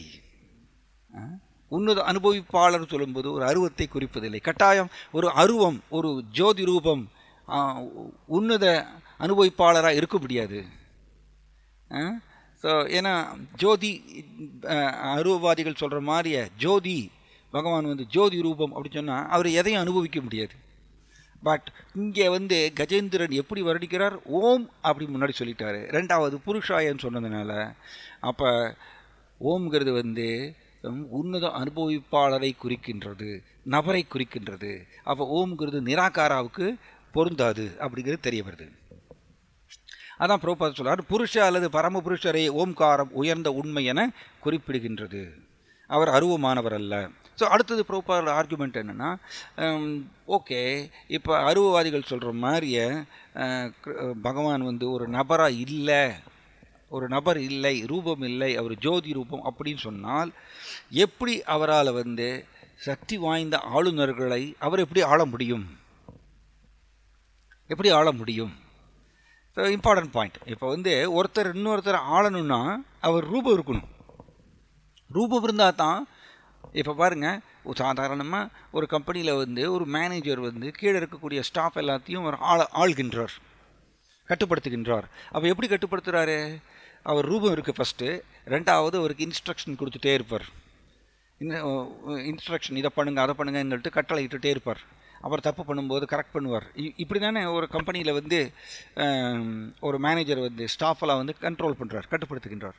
ஸோ இப்போ அதே மாதிரியே இப்போ பல தேவர்கள், சக்தி வாய்ந்த தேவர்கள், அவர்கள் எல்லாத்தையும் ஆள்கின்றார். அப்படின்னா அவர் எப்படி வந்து உன்னத ஆளுநர்? அவர் எப்படி வந்து ரூபம் இல்லாமல் இருக்க முடியும்? ஸோ ரூபம் இல்லாமல் ஒரு ஜோதி ரூபம் சொல்லும்போது எப்படி அவரால் வந்து சக்தி வாய்ந்த தேவர்களை ஆள முடியாது. ஸோ உன்னத ஆளுநர்னு சொன்னாலே ரூபம் வந்துடுதுங்க. அதனால தான் கிருஷ்ணா வந்து சர்வலோக மகேஸ்வர் அப்படின்னு சொல்லிட்டாரு. ஸோ பிரபுபாதருடைய வாதம் இது. பிரபுபாதர் வந்து அடிக்கடி இந்த அருவவாதத்தை தோற்கடிச்சிட்டே இருப்பார் பல இடங்களில். ஏன்னா பிரபுபாதருடைய மனப்பான்மை அது பெரிய அதாவது பக்தி சித்தாந்த சரஸ்வதி தாக்கூருடைய மனப்பான்மையை கிரகித்து கொண்டவர் பிரபுபாதர். பக்தி சித்தாந்த சரத் தாக்கூர் இந்த மாதிரிய அருவவாதத்தை வந்து தோற்கடிக்கிறதுல அவருக்கு ரொம்ப பிரியமாமா. ஏன்னா அருவவாதம் வந்து ஒரு மிகப்பெரிய டேமேஜ் ஏற்படுத்துமாமா ஆன்மீகத்தில். மாயாவாது பாஷ்ய சுனிலே ஹாயா சர்வநாஷா சைத்தன்ய மகாபிரபு சொல்றார். மாயாவாதி பாஷ்ய சுனிலே, மாயாவாதி எழுதிய பாஷ்யம் அதை யாராவது காதில் கேட்டாங்கன்னா ஹாயா சர்வநாஷா, எல்லாமே அவருக்கு நாசமாயிரும். அப்படின்னு என்ன அர்த்தம்னா அவருக்கு இருக்கக்கூடிய கொஞ்சம் நஞ்சம் ஆன்மீக நம்பிக்கையும் சிதைஞ்சு போயிருமாம். ஸோ அருவவாதம் வந்து ஒரு மிகப்பெரிய டேமேஜ் ஏற்படுத்துமாமா ஆன்மீகத்தில். அதனால் ரொம்ப ஜாக்கிரதையாக இருக்கணும். அதனால் பிரபுபாதரும் சரி, பக்தி சித்தாந்த சரஸ்வதி தாக்கூரும் சரி அருவவாதத்தை தோற்கடிச்சிட்டே இருப்பாங்க அப்பப்போ. ஸோ இங்கே இந்த இதில் அதை தெரிய வருது. பகவான் விஷ்ணு, பிரம்மதேவர் மற்றும் சிவபெருமான் ஆகியோரே இப்பிரபஞ்சத்தின் பரம ஆளுநர்கள் ஆவார். ஆனால் பகவான் விஷ்ணுவோ சிவபெருமான் மற்றும் பிரம்மதேவர் ஆகியோராலும் வணங்கப்படுகின்றார். எனவே இப்பதம் பரேஷாய என்னும் சொல்லை பயன்படுத்துகின்றது. ஸோ முழுமுதற் கடவுள் மேன்மை பெற்ற தேவர்களால் வழிபாடு செய்யப்படுகிறார் என்பதையே இது சுட்டி காட்டுகின்றது. பரேஷாய என்பது பரமேஸ்வரர் என்று பொருள்படும். பிரம்மதேவரும் சிவபெருமானும் ஈஸ்வரர்கள் அல்லது சிறந்த ஆளுநர்கள் ஆவார். ஆனால் பகவான் விஷ்ணுவோ பரமேஸ்வரர் அல்லது பரம ஆளுநர் ஆவார். ஸோ இப்போ பரமேஸ்வரர்னா பொதுவாக எல்லோரும் நினச்சிக்கிறாங்க பரமேஸ்வரர் அப்படின்னா சிவபெருமான் நினச்சிக்கிறாங்க. பட் ஆக்சுவலி பகவத்கீதா பிரகாரம் சாஸ்திர பிரகாரம் பரமேஸ்வரர்கிறது கிருஷ்ணரை தான் குறிக்கிறது. ஏன்னா பரமேஸ்வரர்னா என்ன அர்த்தம்? பரம் ப்ளஸ் ஈஸ்வரர். ஈஸ்வரர் எஸ் சிவபெருமான் ஒரு ஈஸ்வரன் தான், ஆளுநர். ஆனால் பரமேஸ்வரர்னு என்ன அர்த்தம்னா பரம் ப்ளஸ் ஈஸ்வரர், உன்னத ஆளுநர். இவரையும் ஆளக்கூடியவர், சிவபெருமானையும் ஆளக்கூடியவர். அதனால் அவருக்கு பரமேஸ்வரர்னு பேர். அதனால தான் சர்வலோக மகேஸ்வரம். எகைன் மகேஸ்வரனா சிவபெருமான்னு நினச்சிக்கிறாங்க. நிறைய பேர் தவறுதலாக நினச்சிக்கிறாங்க மகேஸ்வரனா சிவபெருமான் அப்படின்னு. ஆனால் நம்ம பகவத்கீதையில் என்ன பண்ணுறோம்? சர்வலோக மகேஸ்வரங்கிறது கிருஷ்ணரை குறிக்கிறது. ஸோ பரமேஸ்வரர் மகேஸ்வரர் எல்லாம் ஒரே அர்த்தம் தான். ஸோ இது கிருஷ்ணரை தான் குறிக்கிறது. அதைத்தான் இங்கே கஜேந்திரனும் பரேஷாயன்னு கூப்பிட்டதுனால தான் இந்த வார்த்தை மேலே போகும் பொழுது சிவபெருமான் வரல. ஏன்னா சிவபெருமானுக்கு தெரியும் நான் பரேஷா கிடையாது, பரேஷாய நான் கிடையாது. பிரம்மாவுக்கு தெரியும் நான் பரேஷாய நான் கிடையாதுன்னு தெரியும். அதனால தான் விஷ்ணு மட்டும் வந்தார், பகவான் விஷ்ணு மட்டும் வந்தார் உடனே. ஏன்னா அவர் பரேஷா, அவர் பரேஷாய, அவர் பரமேஸ்வரர். எல்லா ஈஸ்வருக்கும் எல்லா ஈஸ்வருக்கும் ஆளுநர்களுக்கும் மிக உயர்ந்த ஆளுநர் கிருஷ்ணா. அதனால் அவர் தான் உடனே ஓடி வந்தார். ஸோ அப்போ இதுலேருந்து என்ன தெரியுது? பரேஷாய அப்படிங்கிற வார்த்தையிலேருந்து என்ன தெரிகிறது? சிவபெருமான் பிரம்மா கூட பகவான் விஷ்ணுவை வழிபாடு செய்கின்றார்கள். பிரபுபாதர் அழகாக சொல்வார், எஸ் இந்த ஜட உலகத்தை நிர்வாகம் செய்பவர்கள் பிரம்மா விஷ்ணு சிவபெருமான். ஆனால் பிரபுபாதர் எப்படி சொல்வார்னா, இதில் பிரம்மா சிவபெருமான் கூட சில நேரங்களில் மாயாவுடைய கட்டுப்பாட்டுக்குள்ளே இருப்பாங்களாமா. ஏன்னா மாயா கூட தொடர்பு கொள்றதுனால. ஆனால் விஷ்ணு கிடையாதுன்னு சொல்கிறார் பிரபுபாதர். விஷ்ணு மாயாவுடைய எஜமானர். அவர் மாயாவுடைய கட்டுப்பாட்டுக்குள்ளே வருவதில்லை. அதனால தான் பிரம்மா சிவபெருமான் கூட பகவான் விஷ்ணுவை வழிபாடு செய்கின்றார்கள். அதனால தான் இந்த பரேஷாயங்கிற வார்த்தை யாரை குறிக்கிறது? பகவான் விஷ்ணு அல்லது கிருஷ்ணா இவர்களை தான் குறிக்கிறது, வேறு யாரையும் குறிக்கிறது இல்லை. ஸோ அப்படி இதில் நம்மளுக்கு தெரிய வருது. அதனால் பரமேஸ்வரருங்கிறது விஷ்ணுவுக்கும் கிருஷ்ணருக்கும் தான் பொருந்தும், வேறு யாருக்கும் இந்த பரமேஸ்வரங்கிற வார்த்தை பொருந்தாது. மனுஷர்கள் இந்த சாஸ்திர அறிவு இல்லாததுனால அவர்கள் பரமேஸ்வரனை சிவபெருமான் அப்படின்னு நினச்சிக்கிறாங்க. அடுத்த ஸ்லோகம் நம்ம போகலாம். யஸ்மின் இதம் யதச்சேதம் ஏனேதம் யயிதம் ஸ்வயம் யோஸ்மாத் பரஸ்மாச்ச பரஸ்தம் பிரபத்யே ஸ்வயம்புவம். மொழிபெயர்ப்பு: பரமபுருஷர் அனைத்தையும் தாங்கிக் கொண்டுள்ள பரம பீடமாவார். எதிலிருந்து அனைத்தும் உண்டாக்கப்பட்டுள்ளதோ அந்த மூலப்பொருளும் அவரே ஆவார். மேலும் இப்பிரபஞ்ச தோற்றத்தின் சிருஷ்டிகர்த்தாவும் அதற்குரிய ஒரே காரணமும் அவரே ஆவார். ஆயினும் அவர் காரண விளைவிலிருந்து வேறுபட்டவராவார். அனைத்திலும் சுய தேவை பூர்த்தி கொண்டவரான அந்த முழுமுதற் கடவுளிடம் நான் சரணடைகின்றேன். ஸோ எகெயின் இந்த ஸ்லோகத்திலையும் பார்த்தீங்கன்னா பகவான் விஷ்ணுவை நோக்கினா இவர் பிரார்த்தனை பண்ணுறார். பாருங்க, பரஸ்தம் பிரபத்யே ஸ்வயம்புவம். ஸோ ஸ்வயம்புவம் சுய தேவை பூர்த்தி உடைய பரமனிடம் அப்படிங்கிறது இந்த இடத்துலையும் முழுமுதற் கடவுள் கிருஷ்ணரை தான் குறிக்கிறார், பகவான் விஷ்ணுவை குறிக்கிறார். அப்படி தான் பிரார்த்தனை பண்ணுறார் கஜேந்திரன். சும்மா கஜேந்திரன் தெரியாமல் பிரார்த்தனை பண்ணல. ஏன்னா இந்த பிரார்த்தனை அவர் முன்ஜென்மத்தில் பாடியிருக்கார். அதெல்லாம் கிருஷ்ணன் அதை ஞாபகப்படுத்துகிறார். ஸோ இதில் ஒரு பாயிண்ட் என்ன பாருங்கள், காரண விளைவிலிருந்து வேறுபட்டவர் ஆவார். மேலும் இப்பிரபஞ்ச தோற்றத்தின் சிருஷ்டிகர்த்தாவும் அதற்குரிய ஒரே காரணமும் அவரே ஆவார். Very important. இது பிரபுபாதர் ரொம்ப அழகாக அதை சொல்வார். பிரபுபாதர் என்ன சொல்கிறாருன்னா, ஒரு சொற்பொழிவு நான் இப்போ கொடுக்குறேன், அந்த சொற்பொழிவை நீங்கள் ரெக்கார்ட் பண்ணிட்டீங்க, ஒரு கேசட்டில் ரெக்கார்ட் பண்ணியிருக்கீங்க. அந்த கேசட்டில் ரெக்கார்ட் பண்ணி எடுத்துகிட்டு நீங்கள் போயிட்டீங்க. ரெக்கார்ட் பண்ணிவிட்டு அந்த கேசட்டை நீங்கள் வேறு இடத்துல கொண்டு போய் நீங்கள் அதை ப்ளே பண்ணுறீங்க. அந்த கேசட்டில் நான் பேசுகிற மாதிரியே இருக்கும். பிரபுபாதர் எப்படி சொல்கிறாருன்னா, நான் பேசுகிற மாதிரியே இருக்கும்.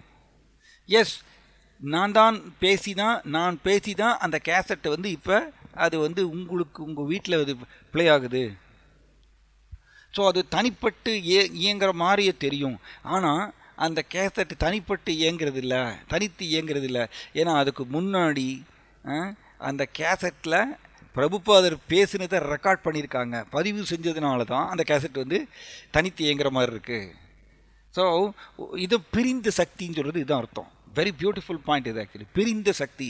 பிரபுபாதர் எப்படி சொல்கிறாருன்னா, எஸ் இப்போ நான் சொற்பொழிவு கொடுக்கின்றேன், என்னுடைய சொற்பொழிவை நீங்கள் வந்து ஒரு கேசட்டில் பதிவு பண்ணுறீங்க, அந்த கேசட் எடுத்துகிட்டு போகிறீங்க. ஸோ அது என்னுடைய பிரிந்த சக்தி, நான் அதில் பிரிந்த சக்தி. ஸோ அந்த கேசட்டில் வந்து நான் பர்சனலாக இல்லை, அந்த கேசட்டில் பர்சனலாக நான் கிடையாது.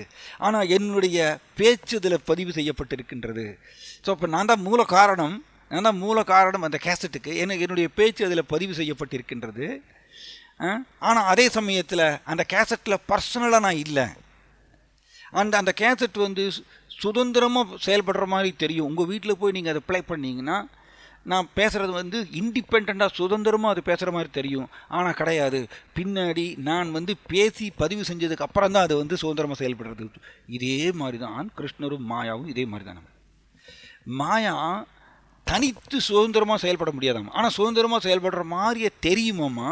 ஆனால் எப்படி பிரபுபாதர் எப்படி கேசட்டில் பதிவு செய்கிற மாதிரியே அதே மாதிரி கிருஷ்ணருடைய ஆணை பிரகாரம், கிருஷ்ணருடைய ஆணை ஒரு ஆணை கிருஷ்ணா கொடுத்துட்டார் மாயாவுக்கு கிருஷ்ணா ஆணை கொடுத்ததுனால இந்த மாயா கிருஷ்ணன்ட்டிருந்து இந்த ஆணையை பெற்றதனால், அந்த சக்தியை பெற்றதனால், மாயா கிருஷ்ணர்கிட்ட இந்த சக்தியை பெற்றதுனால் மாயா இப்போ தனித்து இயங்குற மாதிரி தெரியறது. ஆனால் மாயா தனித்து இயங்குவதில்லை. ஆனால் கிருஷ்ணர்கிட்ட இந்த சக்தியை ஆல்ரெடி பெற்றிருக்கின்றது.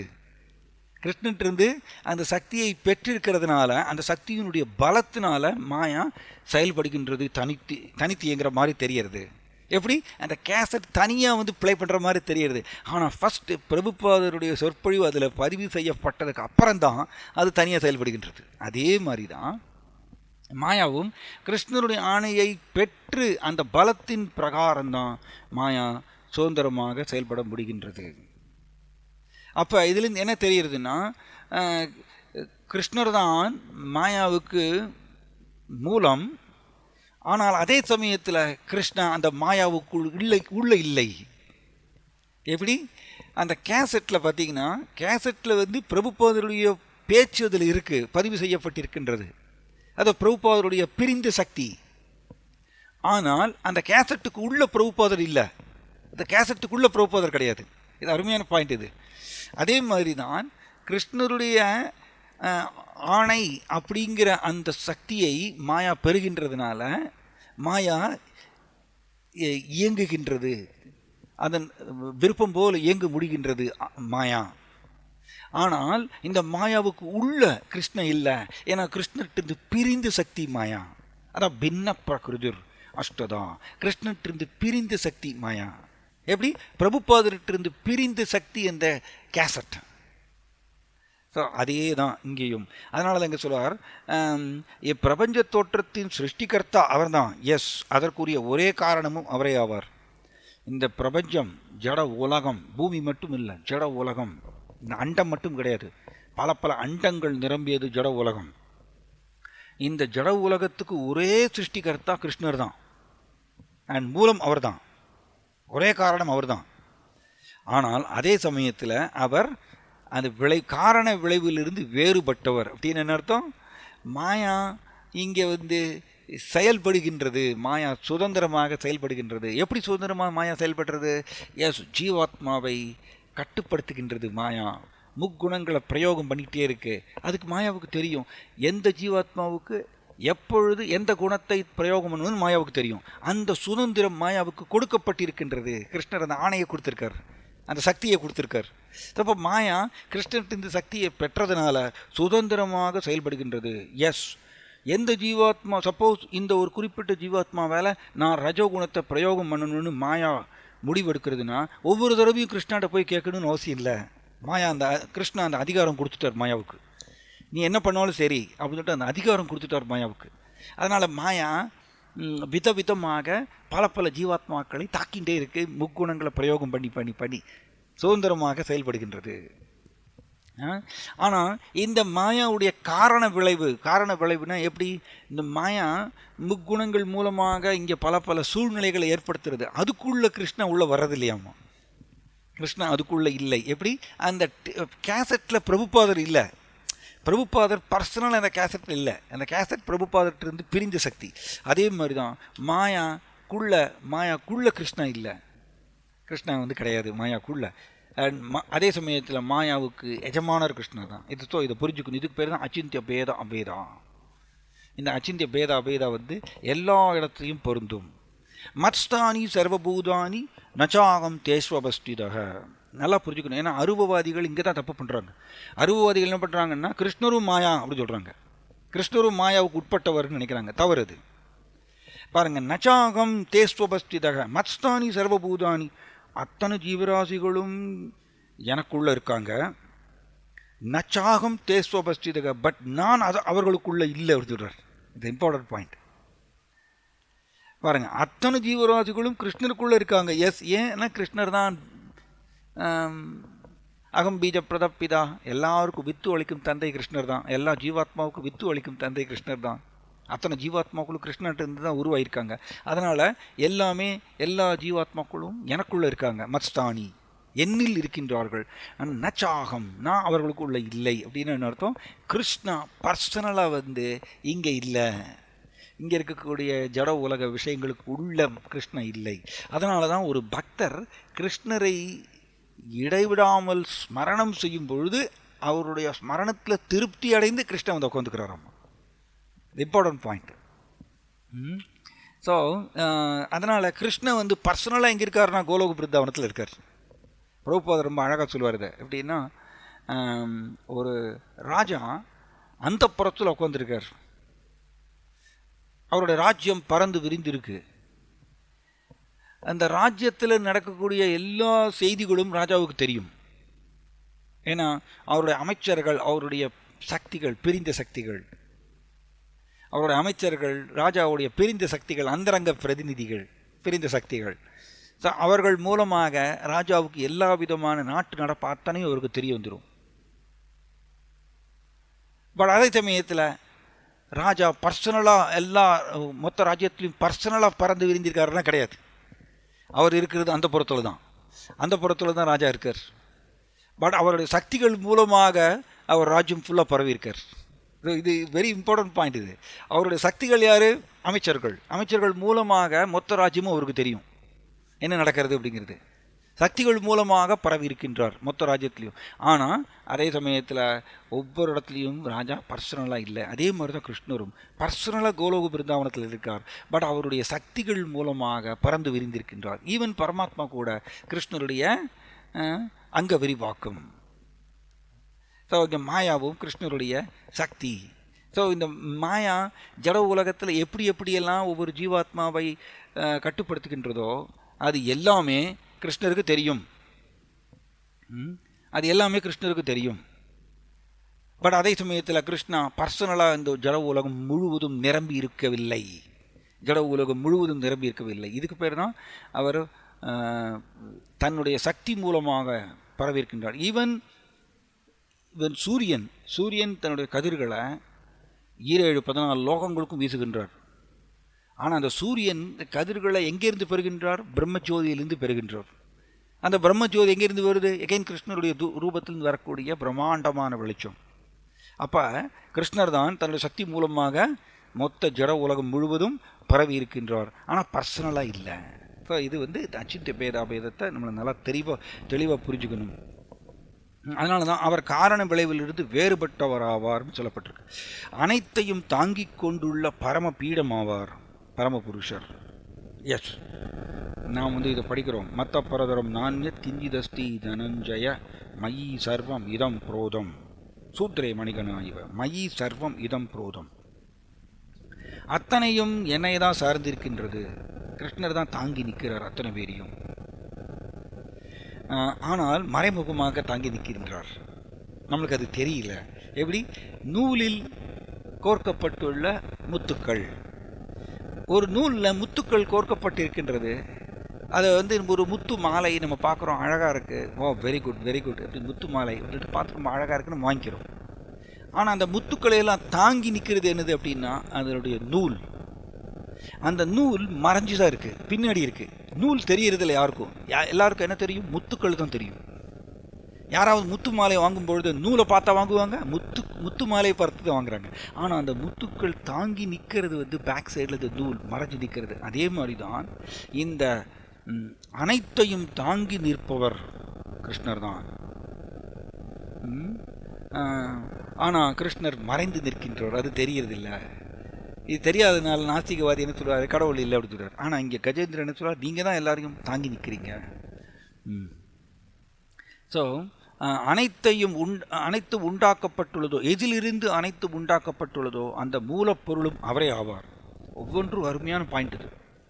எதிலிருந்து அனைத்தும் உண்டாக்கப்பட்டுள்ளதோ அந்த மூலப்பொருளும் அவரே ஆவார். இப்படி என்ன அர்த்தம்?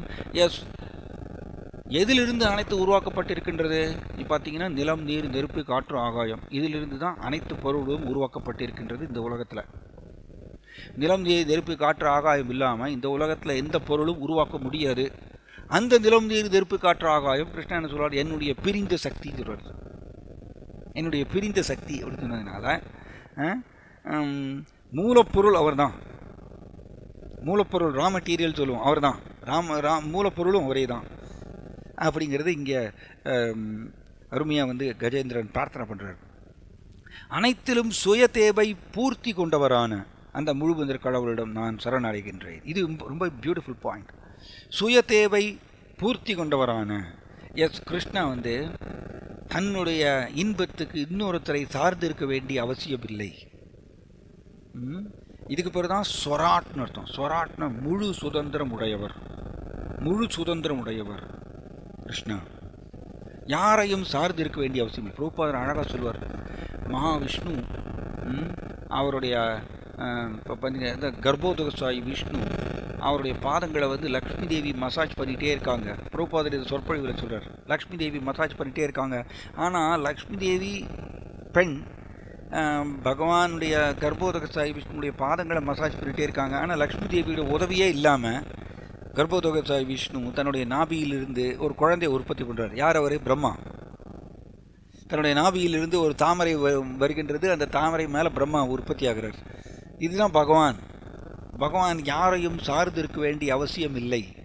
இதுக்கு பேர் தான் விபு, மிகப்பெரியவர், பிரம்மாண்டமானவர், சக்திமான். சைத்தன்ய மகாபிரபு சொல்றார் சக்திமான். ஸோ அதனால் இந்த உலகத்தில் நம்மளுக்கு அப்படி எக்ஸ்பீரியன்ஸ் கிடையாது. ஸோ லக்ஷ்மி தேவியோட உதவி இல்லாமையே கர்ப்போதகசாயி விஷ்ணு பிரம்மா உற்பத்தி பண்ணுறார் தன்னுடைய நாபியிலிருந்து. ஸோ இது காரணம், அவர் யாரையும் சார்ந்து இருக்க வேண்டிய அவசியம் இல்லை தன்னுடைய தேவைக்கு. அதுதான் ஸ்வயம்பு அப்படின்னு சொல்கிறார். ஸ்வயம்புவம். ஸ்வயம்புவம்னா சுய தேவை பூர்த்தி உடையவர். அவர் தன்னிலேயே தனக்குள்ளே இன்பம் அனுபவிப்பவராம். அது ஆக்சுவலி பக்தர்களும் அதே மாதிரியே கிருஷ்ணர் மேலே ஆழ்ந்த பக்தியை வளர்த்து கொள்ளும் பொழுது அவர்கள் ஆத்மாராமா அப்படின்னு சொல்லிட்டு வர்ணிக்கப்படுகிறார்கள். அதாவது தனக்குள்ளே இன்பம் அனுபவிப்பவர்கள் அப்படின்னு. இது ஏன்னா கிருஷ்ணரை முழுக்க அவரை நோக்கி பக்தி வளர்த்து கொண்டு கிருஷ்ணரை சார்ந்து இருக்கும் பொழுது அவர்கள் ப்ரொபோர்ஷனேட்டாக அவர்கள் இந்த தன்னில் இன்பம் அனுபவிக்கின்றாங்க. மற்றவர்களை சார்ந்து இருக்க வேண்டிய அவசியம் இல்லை. ஸோ பகவானோ எப்படி? அவர் அப்சல்யூட்னு என்னது? பரம உண்மைன்னு சொல்லணும். அதாவது இது பரம உண்மை, அப்சல்யூட் இங்கிலீஷில் இந்த மாதிரி சொல்லுவாங்க. அவர் வந்து யாரையுமே சார்ந்திருக்க வேண்டிய அவசியம் இல்லாமல் எந்த சமயத்துலையுமே. ஸோ இதுக்கு பேர் தான் சுய தேவை பூர்த்தி கொண்டவர். அதனால் கிருஷ்ணர் வந்து இங்கே நாம் கிருஷ்ணரை நோக்கி வழிபாடு செய்கின்றோம், பக்தி செய்கின்றோம் அப்படின்னா நாம் தூய்மை அடைகிறதுக்கு தான். அவருக்கு வந்து எந்த தேவையும் இல்லையாமா. அவர் வந்து வருந்துகின்றார், என்னுடைய குழந்தைகள் வந்து இப்படி கஷ்டப்படுறாங்களே இந்த ஜட உலகத்தில் அப்படின்னு அவர் வருந்துறார், அவ்வளோதான். ஆனால் அவர் வந்து நம்மளை சார்ந்து இருக்கணும்னு அவசியம் இல்லை. நாம் நைவேத்தியம் செய்கிறோம் அப்படின்னா நாம் வந்து நைவேத்தியம் கொடுத்ததுக்கப்புறம் தான் அவர் பசி போகும் அப்படின்னு கிடையாது. கிருஷ்ணா எதையும் சார்ந்து இருப்பதில்லை. அது லீலையினால் பக்தர் அன்போடு கொடுக்கறதுனால அதை வந்து வாங்கி கொள்ளக்கூடிய அந்த ரசத்தில் அவர் வந்து கீழே இறங்கி வந்து அது சாப்பிட்ற மாதிரியே காமிக்கிறார். ஆனால் அவர் யாரையும் சார்ந்திருக்கவே இல்லை. So this nice point. So இங்கே ஒன் செகண்ட் யாரோ ஏதோ கேள்வி கேட்டிருக்காங்க. என்ன கேள்வினா, is it possible to see guru as guru without doing my sadhana properly? Is it possible to see Guru as Guru without doing my sadhana properly? Actually அப்படி இல்லை. ஏன்னா குரு நம்ம 2 நாளைக்கு முன்னாடி கிளாஸில் கூட பார்த்தோம். நம்ம குரு வந்து நம்ம வந்து சாதன பக்தியை பயிற்சி செய்வதற்கு உபதேசம் கொடுக்குறார். ஏன்னா ஸ்ரீ சைத்தன்ய மகாபிரபு இப்படி தான் நம்மளுக்கு சொல்லித்தரார். பிரகாசானந்த சரஸ்வதிக்கு போதிக்கும்பொழுது இப்படி தான் சொல்கிறார். குரு வந்து என்ன பண்ணுறாருன்னா, இந்த சம்பந்த ஞானத்தை முதல்ல போதிக்கிறார். சம்பந்த ஞானம், அதாவது ஆத்மாவுக்கும் கிருஷ்ணருக்கும் இருக்கக்கூடிய தொடர்பு, அந்த இதை வந்து இந்த போதிக்கிறார். கிருஷ்ணானா யார், ஆத்மானா யார், கிருஷ்ணருக்கும் ஆத்மாவுக்கு என்ன உறவு அப்படிங்கிற இந்த சம்பந்த ஞானத்தை குரு வந்து போதிக்கிறார். அதுக்கப்புறம் அந்த சம்பந்த ஞானத்தை வந்து அதில் நிலை பெறுவதற்கு, அந்த சம்பந்த ஞானத்தில் நிலை பெறுவதற்கு என்ன பயிற்சியை செய்ய வேண்டும் அப்படிங்கிறத அந்த பயிற்சியையும் சொல்லித்தரார். அதான் சாதன பக்தி. ஸோ சாதன பக்தியில் குரு தான் சொல்லித்தரார். 16 மாலைகள் ஹரே கிருஷ்ண ஜபம் பண்ணுங்க. அவர் சொல்லிக் கொடுக்காமல் எப்படி நான் சாதனை செய்ய முடியும்? குரு போதிக்காமல் எனக்கு எப்படி சாதனை எப்படி எனக்கு தெரியும்? அதனால தான் நீங்கள் இந்த கேள்வி கேட்டதில் வந்து என்னென்னா, is it possible to see guru as guru without doing my sadhana properly? இன்னும் முடியாது. நான் வந்து குருவுக்கு நான் கீழ்ப்படுகிறேன் அப்படின்னா அவர் கொடுத்த சாதனாவை நான் பயிற்சி செய்யணும். அப்போ தான் நான் குருவுக்கு கீழ்ப்படுகிறேன். சிஷ்யருடைய தகுதி என்னென்னா, வாணி சேவா ரொம்ப முக்கியம். வாணி சேவா என்னென்னா, குரு கொடுத்த உபதேசம். அவர் வந்து என்ன உபதேசம் கொடுக்குறார்? முதல்ல சம்பந்த ஞான உபதேசம் கொடுக்குறார். ரெண்டாவது அந்த சம்பந்த ஞானத்தை நிலை பெறுவதற்கு என்ன சாதன பயிற்சி செய்ய வேண்டும்ங்கிற அந்த சாதனாவும் சொல்லிக் கொடுக்குறார். அதிகாலையில் எழுந்திருக்கணும், மங்கள ஆரத்தி செய்யணும், கிருஷ்ணரை இப்படி ஆரத்தி செய்யணும், ஜப மாலைகள் 16 மாலைகள் ஜபம் பண்ணணும், இப்படி கவனத்தோடு ஜபம் பண்ணணும், நைவேத்தியம் இப்படி தான் கிருஷ்ணருக்கு செய்யணும் அப்படின்னு சொல்லிட்டு இந்த சாதனாவுக்கு உண்டான இருக்கக்கூடிய நுணுக்கங்களையும் ஆன்மீக குரு போதிக்கிறார். ஸோ அப்போ நான் இந்த உபதேசத்தை ஆன்மீக குரு நம்மளுக்கு கொடுக்குறார் சிஷ்யருக்கு. அப்போ அந்த சிஷ்யர் ஆன்மீக குரு மேலே அவருக்கு மரியாதை, நம்பிக்கை, அன்பு இதெல்லாம் இருந்ததுன்னா அவர் என்ன செய்யணும்? ஆன்மீக குருவனுடைய வார்த்தையை அப்படியே பயிற்சி செய்யணும். அதுதான் சாதனா. அப்போ நான் அதை பயிற்சி செய்யலைன்னா நான் எப்படி குருங்கிறது, நான் குருவை நான் நம்பலைன்னு அர்த்தம். நான் குருவை நான் ஏற்றுக்கொள்ளவில்லைன்னு அர்த்தம். ஸோ குருவினுடைய உபதேசத்தை நான் பயிற்சி செய்யலைன்னா நான் குரு மேலே எனக்கு மரியாதை இல்லை, அவருக்கு மேலே நம்பிக்கை இல்லைன்னு அர்த்தம். அப்போ நான் அவரை குருவாக பார்க்க முடியாது. அப்போ இதுலேருந்து என்ன தெரியறது? ஒரு சிஷ்யருடைய ஒரு தலையாய கடமை என்னென்னா, ஆன்மீக குருவனுடைய வாணி சேவா, அவருடைய உபதேசத்தை சீரியஸாக ப்ராக்டிஸ் பண்ணினாலே போகும். ஆன்மீக குருவுக்கு ஒரு மிகச்சிறந்த சேவை செய்கிறார். ஆன்மீக குருவுக்கு என்ன நம்ம படிக்கிறோம்? பரிப்பிரஷ்னேன சேவையான்னு படிக்கிறோம். பரிப்பிரஷ்னேன சேவையான்னு ஆன்மீக குருவிட்டிருந்து நாம் கேள்விகள் கேட்கணும், அப்புறம் அவருக்கு சேவை செய்யணும் அப்படின்னு. ஸோ அவருக்கு சேவை எப்படி செய்யலாம்? ஆன்மீக குருவுடைய உபதேசங்களை நாம் முழுக்க மனப்பூர்வமாக நம்பி ஏற்றுக்கொண்டு அதை நான் பயிற்சி செய்யும் பொழுது ஆன்மீக குருவுக்கு நம்ம சேவை செய்கிறோம், ஆன்மீக குரு திருப்தி அடைகின்றோம். அப்போ தான் நான் அவரை குருவாக ஏற்றுக்கொள்கின்றேன். இல்லைன்னா நான் அவர் சொல்கிற வார்த்தையை நான் நம்பலைன்னா நான் அவரை குருன்னு ஏற்றுக்கொள்ளன்னு அர்த்தம். அதனால் சாதனாவை ஒழுங்காக பண்ணாமல் நான் குருவை வந்து குருவாக நான் பார்க்க முடியாது. இப்போ that is a point. Okay, so இங்கே டைம் ஆயிடுச்சு, நம்ம இங்கே இது பண்ணிக்கலாம். ஒன்ஸ் அகேன் ஓகே, எல்லாருக்கும் கேட்டுதுங்களா? ஹரே கிருஷ்ணா, எல்லாரும் கேட்டுதுங்களா? எல்லாரும் கேட்டுதுங்களா? ஓகே, ஸோ இங்கே முடிச்சுக்கலாம். தேங்க்யூ. ஹரே கிருஷ்ணா.